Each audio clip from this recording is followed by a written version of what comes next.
Dawn crawled across the Pacific like an ember dragged through smoke. The sea near Mindanao shimmered with oil and blood where war had shattered everything sacred. On a battered Philippine shoreline, a column of women stumbled through the surf, barefoot, half-starved, their kimonos hanging in tatters. They were imperial subjects once, voices of empire, trained to serve until death. Now they were prisoners of an enemy they had been taught to hate beyond words. American Marines watched in silence as the women collapsed onto the sand. The air carried the stench of salt, sweat, and burning palm leaves from the night's bombardment. One woman lifted her head, expecting the shout, the rifle butt, the order to work. But instead, a medic knelt beside her, pressing a canteen to her lips. "Drink," he said softly. Another woman received a blanket. A third was carried, not dragged, to a tent where coffee steamed on a small stove. For a long moment, no one spoke. The women stared at these gestures as if they were tricks of the light. Then slowly, disbelief gave way to something older than fear. They began to cry, not from pain but from the unbearable realization that mercy was real. The final rains of September 1945 drummed upon the tin roofs of Davao City. Long after Japan's formal surrender, the mountains still hissed with gunfire where stragglers refused to believe the emperor's voice broadcast from Tokyo. For months, American patrols moved through jungles tangled with bamboo and ghosts, finding pockets of soldiers who fought invisible wars for an empire already ash. Among the prisoners taken in those last weeks were 43 Japanese women, nurses, clerks, typists from the Imperial Army's Southeast Asia Command. They had followed their regiments into the Philippines, sworn to serve without retreat. When the surrender order reached them, they tore insignia from their sleeves and buried their diaries beneath palm roots, expecting execution. Instead, a Marine officer with a cracked voice told them, through an interpreter, "You will not be harmed. You will rest." The word rest meant nothing to them. It sounded like mockery. The camp built for them stood on the edge of the ruined airfield at Sasa, rows of canvas tents surrounded by rusting barbed wire. Beyond the perimeter, American engineers worked under floodlights repairing the runway for transports bound to Japan. Inside, the women sat in silence, motionless as statues. They waited for labor orders, digging trenches, carrying crates, scrubbing latrines, the familiar rhythm of subjugation. But none came. Instead, they were given rice, medicine, and something more dangerous than punishment: kindness. Lieutenant Eleanor Price of the U.S. Army Nurse Corps oversaw the infirmary tent. She had served on Saipan, tending to Marines torn by shrapnel, and had seen what Japanese snipers did to captured medics. Yet when she looked at the women now, feverish and skeletal, she felt the same instinct that had carried her through the war: the duty to heal. She instructed her team to bathe them gently, cut away lice-infested cloth, and bandage the wounds left by tropical ulcers. Some of the younger nurses flinched when the prisoners refused eye contact, bowing so low that their foreheads touched the dirt. "They're terrified," Price said. "Keep your voices low. Give them space. Let them learn that hands can touch without hurting." At first, the women resisted food. They believed poison was mercy from victors. Only when a captured Japanese doctor, a man in his 50s who once lectured in Tokyo, tasted each bowl before them did they begin to eat. Rice dissolved on tongues unaccustomed to warmth. The silence of the tent broke only with soft weeping. Outside, the smell of disinfectant mingled with sea salt and the faint sweetness of rotting coconuts. Days passed. Rain turned the camp paths into rivers of mud, and with the monsoon came fever. American medics moved tirelessly, hanging IV bottles from bamboo poles. Lieutenant Price walked the rows at night, her flashlight beam slicing through humidity thick as breath. She found one prisoner, a young woman no older than 20, kneeling in prayer beside her cot, whispering to the floorboards. Price knelt too. "What are you saying?" she asked through the interpreter. The girl answered softly, "I ask forgiveness for not dying." That sentence haunted the camp. News of their survival spread through the Allied ranks, stirring unease. Some soldiers spat when they passed the enclosure, unwilling to accept that the enemy could bleed and suffer as they had. Others left offerings: soap, cigarettes, tins of condensed milk placed wordlessly at the gate. Price understood both reactions. Compassion and hatred were twins born of exhaustion. Within weeks, the transformation began. The women's posture changed.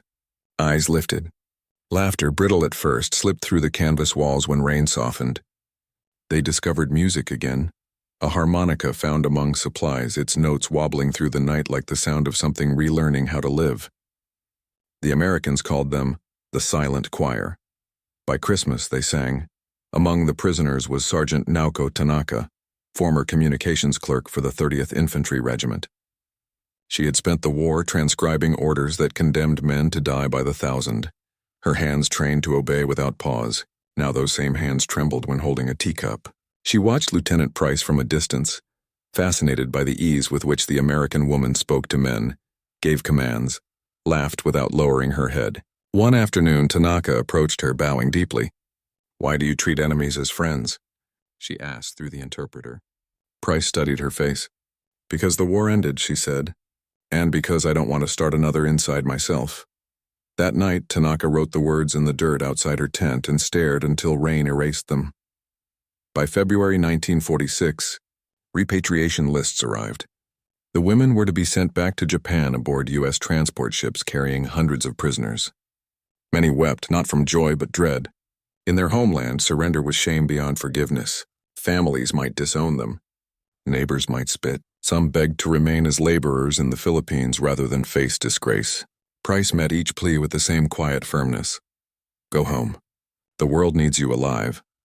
Before departure, American officers held a medical inspection. For the first time, the women were issued fresh uniforms, plain khaki dresses with the Red Cross emblem on the sleeve. Tanaka looked at herself in the mirror of a broken mess kit lid and barely recognized the reflection. Her hair had grown back. Her cheeks carried color. She felt both relief and guilt. Life was a strange luxury. The morning they boarded the USS Crestview, the sea was calm, the horizon pale as unpolished steel. Marines lined the dock, saluting formally as each prisoner passed, a gesture of respect rather than ceremony. Price stood at the gangway. Tanaka paused, bowed once more, and pressed something into her hand. A small origami crane folded from a scrap of medical chart. "You taught us rest," she said in halting English. "I will teach it too." As the ship pulled away, Price watched until the figures blurred into mist. Around her, the camp emptied, the fences dismantled, the mud drying beneath a merciless sun. Only the sound of waves remained, the same rhythm that had begun it all. Far across the ocean, the women would soon see a homeland in ruins. Tokyo reduced to cinders, Hiroshima's silence still glowing faintly in the night. But for now, aboard that vessel of mercy, they slept under clean blankets, fed by the hands of those they once called demons. For the first time since the war began, they dreamed without orders. And on a quiet deck under starlight, Naoko Tanaka whispered a prayer, not for victory or forgiveness, but for the fragile, terrifying gift of peace. The Pacific rolled endlessly beneath the USS Crestview, the ship's wake glowing faintly with phosphorescence as though the ocean itself remembered fire. The wind carried the smell of diesel, salt, and disinfectant, an aroma every veteran would recall decades later, and name simply the war. For the Japanese women aboard, it was the first smell of peace they had ever known, though none yet trusted it. They stood along the rail in borrowed coats, faces turned toward the gray horizon, afraid that if they looked away, the sea might swallow them for daring to survive. Below deck, the hum of engines mixed with coughs and murmurs in two languages. American medics moved between bunks, checking fevers, replacing bandages, distributing bowls of rice and weak tea. Their movements were practiced, automatic. Yet each gesture carried the quiet astonishment of caring for those who had once been targets. Lieutenant Eleanor Price supervised the ward, her voice firm but patient. When a storm rocked the ship, she steadied both stretchers and hearts. Her uniform sleeves were rolled to the elbows, revealing forearms scarred from Saipan shrapnel, a testament worn without pride. Sergeant Naoko Tanaka kept close to her bunk at first, listening to the creak of metal and the strange rhythm of foreign kindness. She had spent years believing that the enemy's touch meant death. Now it brought blankets and medicine. At night she dreamed of the radio room in Davao, the endless clicking of code, the orders for suicide missions that her own fingers had transmitted. She woke drenched in sweat, whispering Gomen Nasai to no one. On the third morning, the ship slowed. Crewmen shouted across the decks, adjusting course to avoid a floating minefield, a leftover relic drifting with deceptive calm. The women crowded the portholes, staring at the rusted spheres bobbing in the sunlight. Price moved among them, explaining through an interpreter. Old weapons. They've forgotten the war, too. Tanaka watched one mind turn slowly in the current, barnacles clinging like memories that refused to sink. It was the most perfect metaphor she had ever seen. Days stretched into routine. Dawn inspections, meals, language lessons improvised between nurses and prisoners. Price encouraged conversation, pointing to objects and naming them in English: sky, bread, friend. The women repeated cautiously, the syllables foreign on tongues shaped by obedience. Sometimes laughter broke through. Light, sudden, quickly smothered as if they feared it would be punished. By the fifth evening, they no longer bowed before speaking. Price noticed and said nothing. Freedom, she understood, could not be ordered. It had to be remembered. In the ship's small wardroom, the American officers debated what awaited these women once they reached Japan. Major Harris, head of medical operations, argued that repatriation was dangerous. Tokyo's burned to ash, he said. Half the population homeless, the rest starving. These women go back with nothing. Price listened, her jaw set. Then give them something, she said. Medicine, supplies, a chance. Harris sighed. The brass doesn't hand out redemption, Lieutenant. We just move bodies. Price stared at him until he looked away. Then let's move them toward life for once, she said quietly. Above, under a canvas awning stretched across the main deck, Tanaka found herself drawn to the sound of music, an American harmonica tracing a melody she didn't know. The player, a lanky sailor named Cooper, noticed her watching and nodded politely. He played slower, softer, until the notes became something universal. Without understanding why, Tanaka began to hum along, matching the rise and fall. When the song ended, she bowed slightly. Beautiful, she said carefully in English. Cooper grinned. Guess peace has a soundtrack. For the first time since her capture, she smiled without guilt. That night, lightning stitched the sky. The Crestview pitched and groaned, waves hammering her hull. Alarm bells rang as a bulkhead door jammed. Water rushed through the lower corridor. Men scrambled to pumps, shouting over the roar. Price and two medics waded knee-deep to relocate the patients from the infirmary. Tanaka joined them instinctively, lifting another woman by the shoulders. A Marine started to push her aside until Price barked, "She's helping, let her." Together they hauled cots up the stairwell, their faces slick with seawater and sweat. When the storm finally passed, dawn revealed exhaustion rather than destruction. The women had labored beside the Americans, not as captives but comrades against nature's indifference. In the calm that followed, something fundamental shifted. Barriers built from propaganda and grief cracked under the weight of shared survival. Tanaka helped distribute breakfast rations. Sailors taught her how to tie the heavy knots that secured crates. One gave her a navy cap, far too large, which she wore proudly until Price made her return it with a smile. The ship became a floating contradiction, enemy and ally breathing the same salted air, carrying each other toward a future no one could yet define. As they neared Okinawa, the sea turned glassy, reflecting the scarred cliffs where the last great battle of the Pacific had burned. Smoke still drifted from shattered villages months after surrender. The women gathered on deck, faces pale at the sight of their homeland's southern edge. Tanaka whispered, "We are ghosts returning."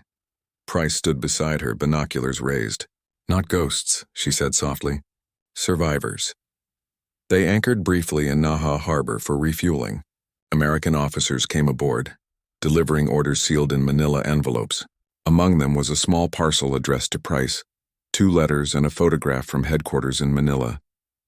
One letter thanked her for humanitarian conduct. The other reminded her that the POWs were not to be treated as equals. She tore that one in half and kept the photo instead, a shot of her unit in Davao. Tanaka faintly visible in the background, both faces turned toward some invisible horizon. When the ship pulled away, a group of Okinawan fishermen approached in canoes, shouting for food. Without hesitation, Tanaka lowered a basket of bread over the rail. Price watched as the men waved their gratitude, then turned to her translator. What did they call out? They said, "Blessings to the merciful." Price nodded once. "Then let's hope it lasts." Night fell like ink. On the deck, beneath a sky dense with stars unseen for years under blackout, the women gathered in quiet circles. Tanaka produced scraps of paper and taught the others to fold cranes by moonlight. Price joined them, clumsy at first, laughing at her own mistakes. When she finally succeeded, Tanaka placed the tiny bird in her palm. "In Japan," she explained. 1,000 cranes bring peace. Price looked at the fragile thing, edges fluttering in the breeze. Then let's start counting, she said. By the time they sighted the coast of Honshu, the deck rails were lined with cranes, hundreds of them, each one a small white surrender to hope. The mountains beyond Tokyo rose from mist like the backs of sleeping gods. Fire still smoldered in the ruins. Entire districts were fields of brick dust. Yet cherry trees bloomed defiantly along the hills, their petals swirling in the wind like snow. The women pressed their faces to the rails and wept. Tanaka's voice trembled. I did not think beauty could survive us. At Yokohama Harbor, American military police waited with Red Cross officials and Japanese administrators newly reinstated by occupation forces. The docks were crowded with men in faded uniforms, mothers searching faces for sons, reporters scribbling headlines. As the gangway lowered, silence rippled through the crowd. The first of the women stepped down, blinking in disbelief at the city's ruin. No orders awaited them, only instructions to rest and recover. For people raised to measure worth by endurance, rest was the cruelest mercy of all. Tanaka paused at the bottom of the ramp. Price was there, clipboard in hand, finalizing transfer papers. The two women faced each other without interpreter, words unnecessary. Tanaka bowed once deeper than any salute. Price returned it not with a bow but with a simple human nod. Live, she said quietly. Tanaka answered, I will remember. When the last transport truck rumbled away toward a repatriation center in Yokosuka, Price remained on the dock until dusk. The cranes they had made were still tied to the ship's railing, fluttering as the vessel turned seaward. She watched them shrink against the horizon, white wings dissolving into the gray of evening. Only then did she allow herself to cry, the sound lost in the wind, indistinguishable from the tide. The train from Yokosuka clattered north through a land that seemed to have forgotten color. Rice paddies lay untended, reflecting only gray skies. Telephone poles leaned like soldiers too weary to stand. From the window, the returning women saw villages built from scrap wood and rusted tin, children playing barefoot among craters where homes once stood. Smoke from charcoal fires hung low, mixing with the sweet, sour stench of decay that no breeze could lift. For many of them, this was not homecoming. It was arrival in a ghost country.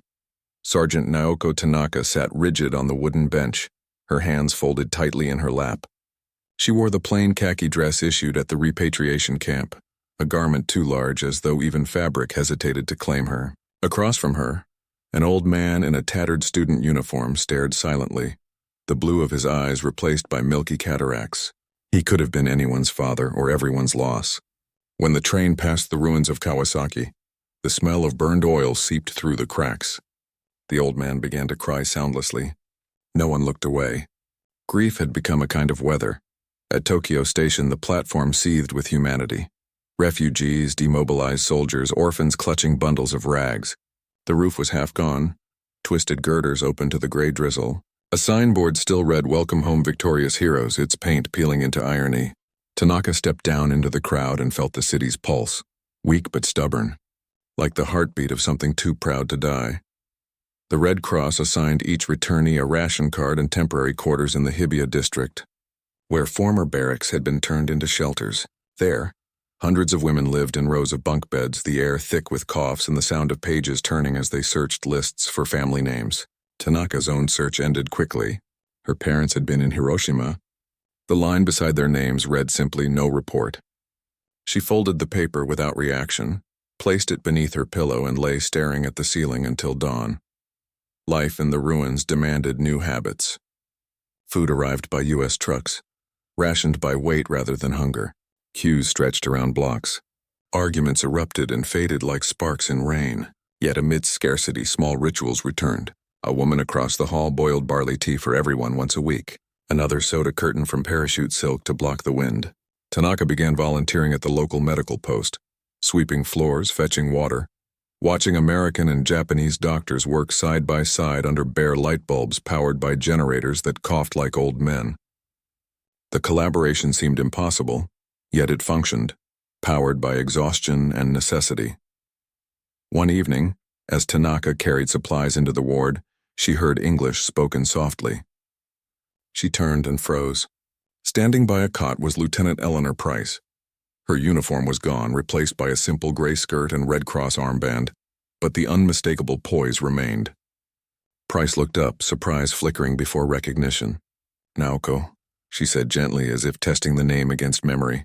Tanaka bowed so low her forehead nearly touched the floor. "Lieutenant," she whispered.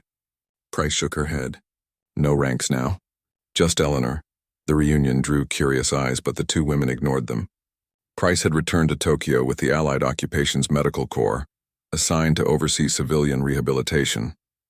"They think rebuilding bodies is the same as rebuilding trust," she said one night as they shared tea brewed from burned leaves. "They're wrong." "But it's a start," Tanaka nodded. She didn't yet have words for gratitude that large. Over the following months, their paths intertwined daily. Price organized mobile clinics for mothers and children in bombed districts.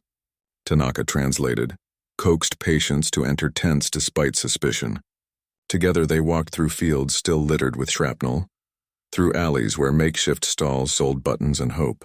Each encounter rewrote the war in small strokes: an American doctor dressing the wound of a Japanese child, a former Imperial nurse teaching sanitation to women who had once cursed her country's enemies.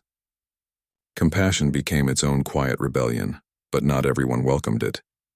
On a humid June morning, as Price and Tanaka distributed antibiotics at a relief center, a group of men appeared, former soldiers, their uniforms stripped of insignia, but not pride. One stepped forward, face gaunt, eyes feverish.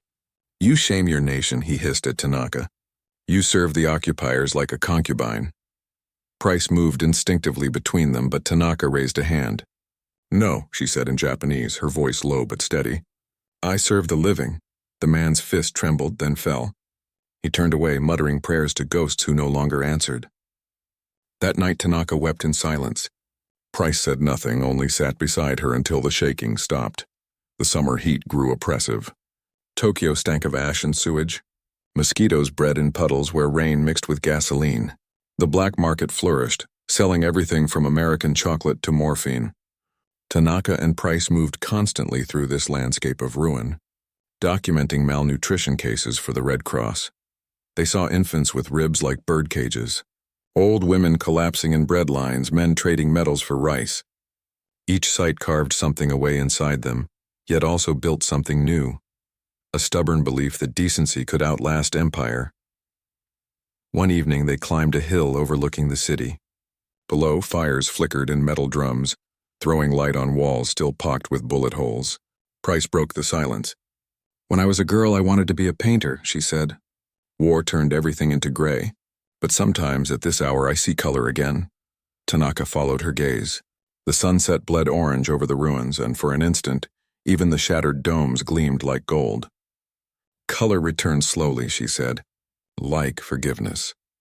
By autumn, word spread that the emperor himself had spoken again, this time urging his people to endure peace as they had once endured war. The broadcast played on loudspeakers strung through the city. People stopped in the streets listening. For many, it was the first time they heard his voice without bowing. Tanaka stood beside Price outside a clinic, translating each phrase. When it ended, she whispered, "It is strange. His words sound smaller now." Price replied, "Maybe that's what peace does. It makes gods human." Their work expanded. The Red Cross began training programs for Japanese nurses to rebuild the healthcare system. Tanaka was among the first recruits. Price watched with quiet pride as her former prisoner stood at the front of a classroom, teaching antiseptic procedure in halting English. The students listened intently, not to a foreign occupier, but to one of their own who had crossed the abyss and returned.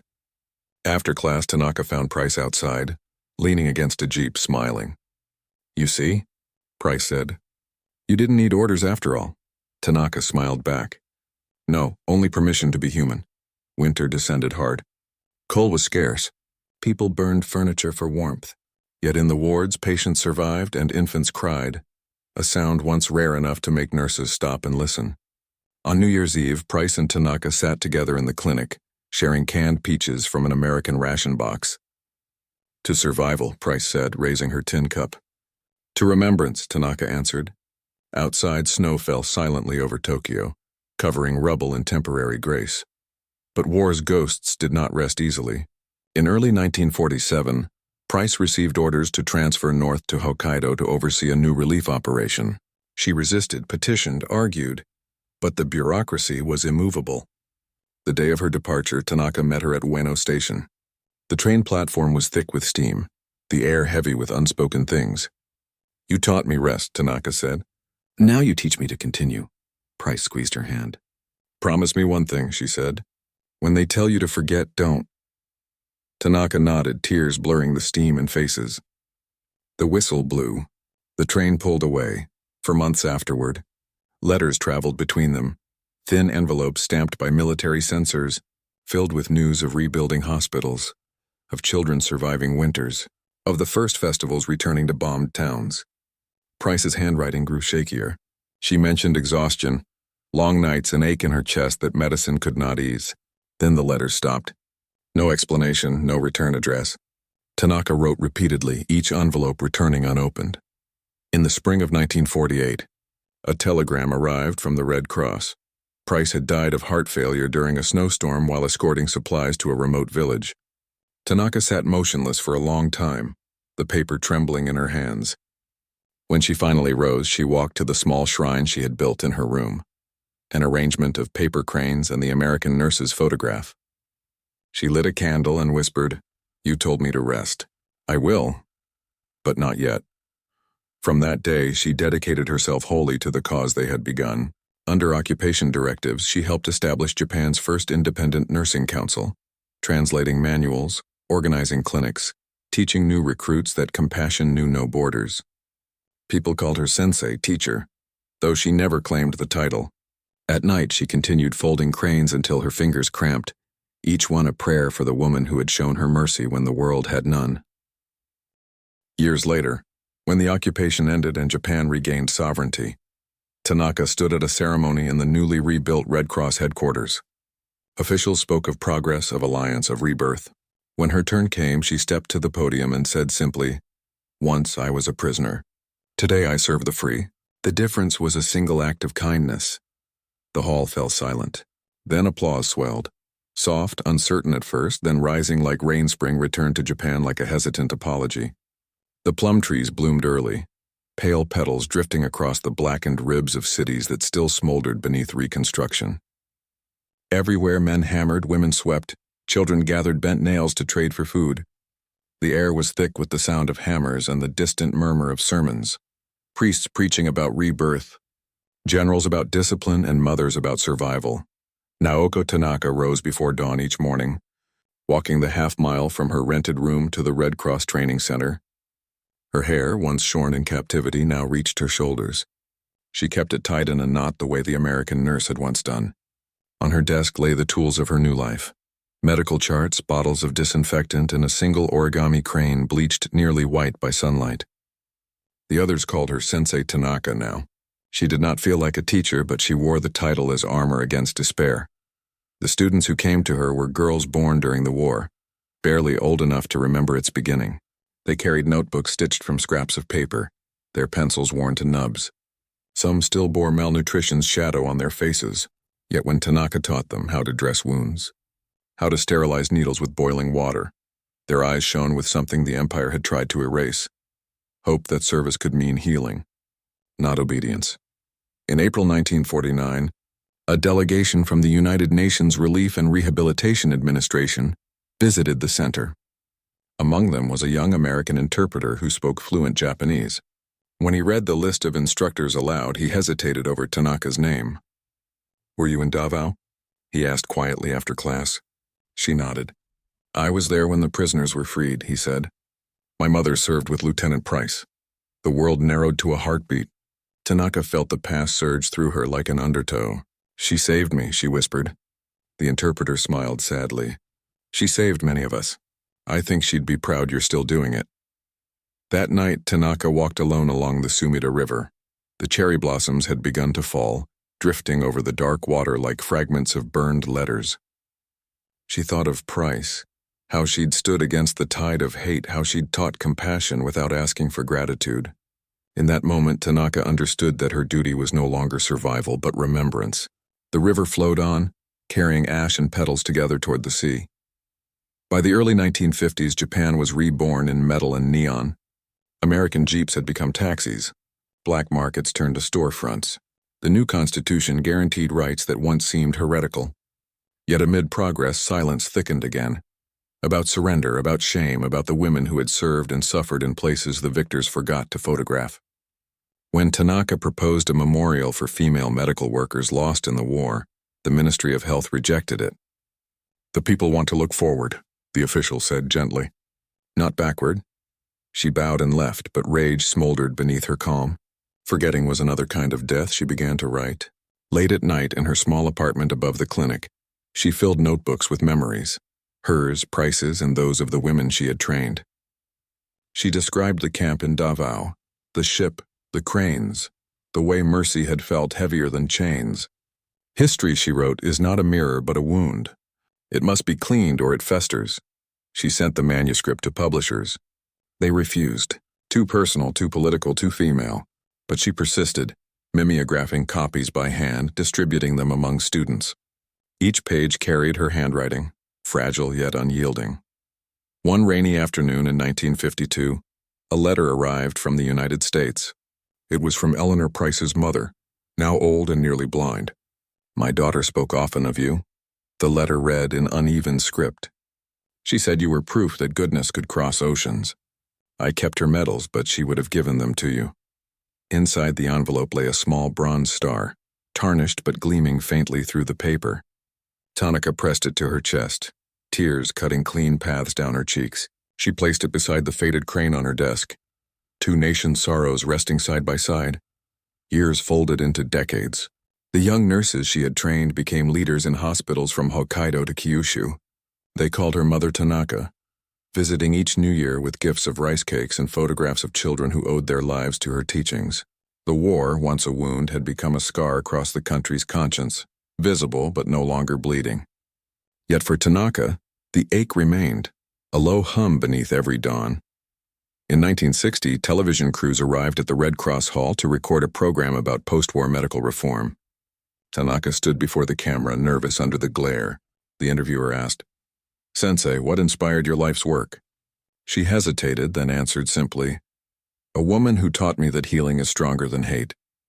The clip aired once, late at night, then disappeared into archives, but those who saw it remembered her face, serene yet fierce like the surface of a calm sea hiding depths. Time carried her gently toward solitude. She never married, though proposals came. "I am already bound," she would say with a soft smile, "to duty." When students pressed her to rest, she would quote Price's last words to her. "When they tell you to forget, don't." She repeated it like a vow. The year 1965 marked 20 years since surrender. The government announced national ceremonies of peace and renewal, but no mention of the women POWs, no memorial for the nurses who had died without names. That night, Tanaka gathered her surviving students and proposed a different ceremony. They met at the rebuilt Bunkyo Park, carrying lanterns made from rice paper and old photographs. As twilight deepened, they lit the lanterns and released them onto the pond. Dozens drifted outward, their reflections flickering like spirits finally set free. When the wind shifted, the lanterns merged into one trembling line of light, a river of memory crossing the dark water. Among them floated a small crane-shaped lantern, inscribed with two names, Eleanor Price and Naoko Tanaka. It glowed longer than the rest. The next morning, the city awoke to rumors of an unauthorized vigil. Officials frowned. Newspapers ignored it. But a photographer who had been walking home captured the scene by chance. Hundreds of lights floating beneath cherry blossoms. The image appeared weeks later in a small magazine captioned, "The River of Ash and Blossoms." It spread quietly, whispered through classrooms, printed on postcards. To those who knew, it was not protest but prayer. Years later, when Tanaka grew too frail to teach, she left her notebooks to the Red Cross archives with one instruction that they remain sealed until a time when truth can be read without bitterness. She passed away in her sleep on a spring morning in 1971, the window open to the sound of sparrows. On her nightstand lay a folded paper crane and the bronze star, their edges worn smooth from years of touch. At her funeral, Former students carried her casket through the streets of Tokyo. Nurses in white uniforms lined the sidewalks, saluting quietly. No generals spoke, no officials attended. Yet in the crowd, ordinary women bowed as the procession passed, whispering her name as if reciting a prayer. When the hearse turned toward the cemetery, a gust of wind lifted the petals from nearby cherry trees, swirling them into a pale storm that followed the cortege down the hill. The world moved on, as it always does. But in hospital corridors across Japan, a small bronze star still hangs beside a faded photograph of a woman smiling beneath a Red Cross banner. Beneath it, written in neat Japanese characters, "She taught us rest." The 20th century rolled onward, swift and unrelenting, sweeping away the ruins and replacing them with towers of glass.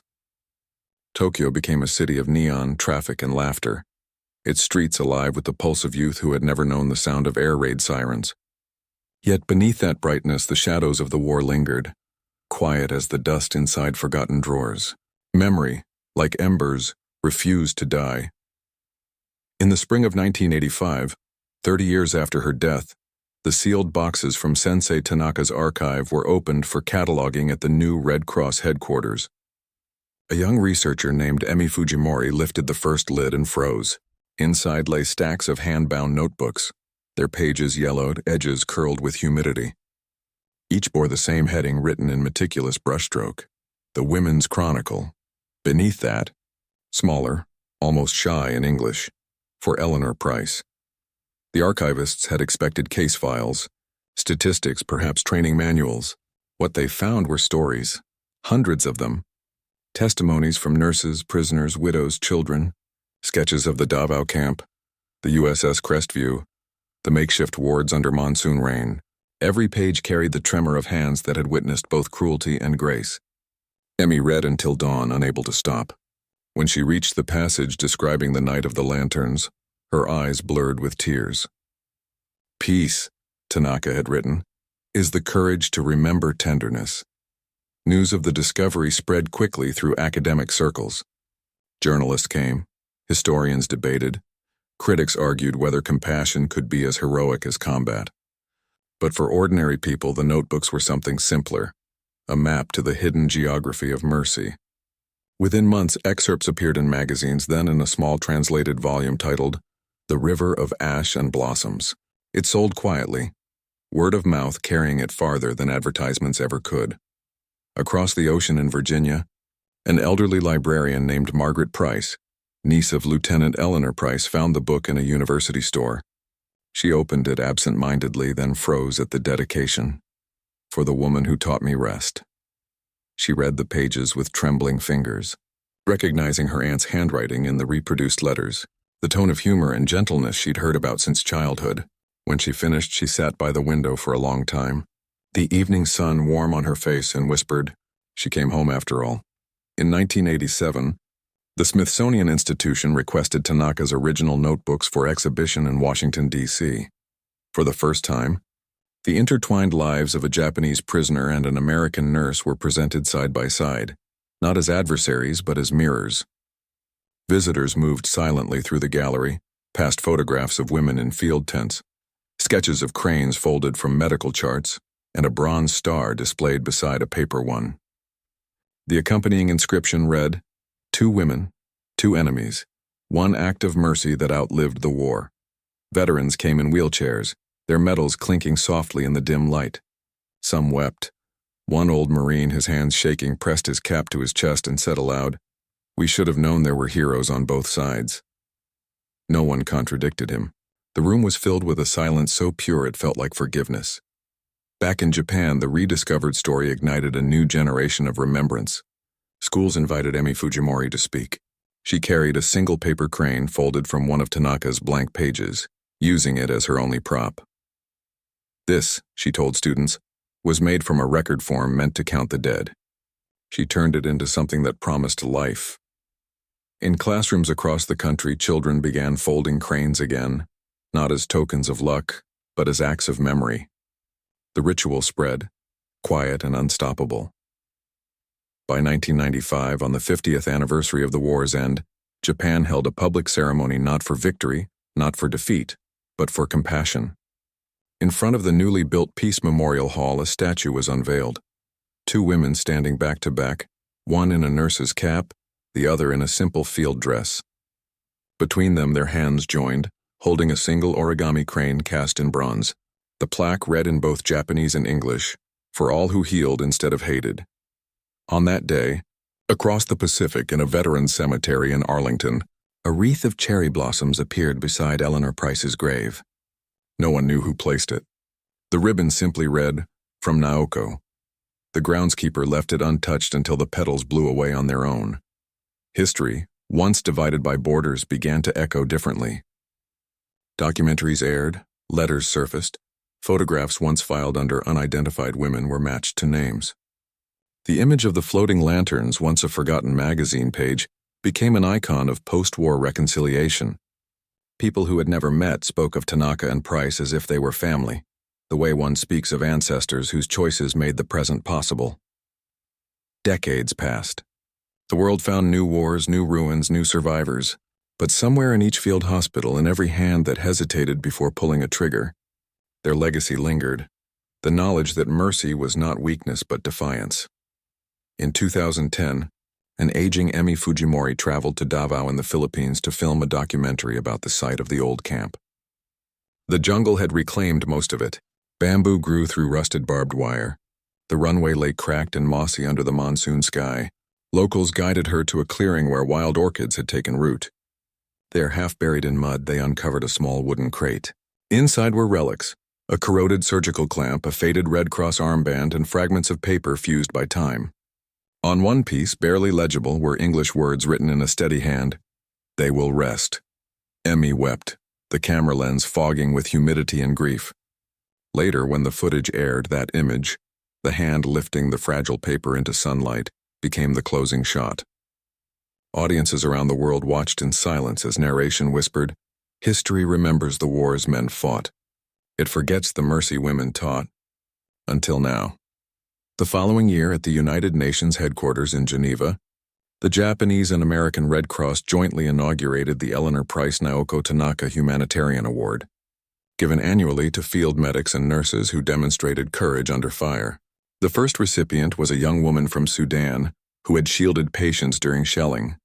When she accepted, she said softly, "I carry their name so I do not lose my own." The hall rose to its feet.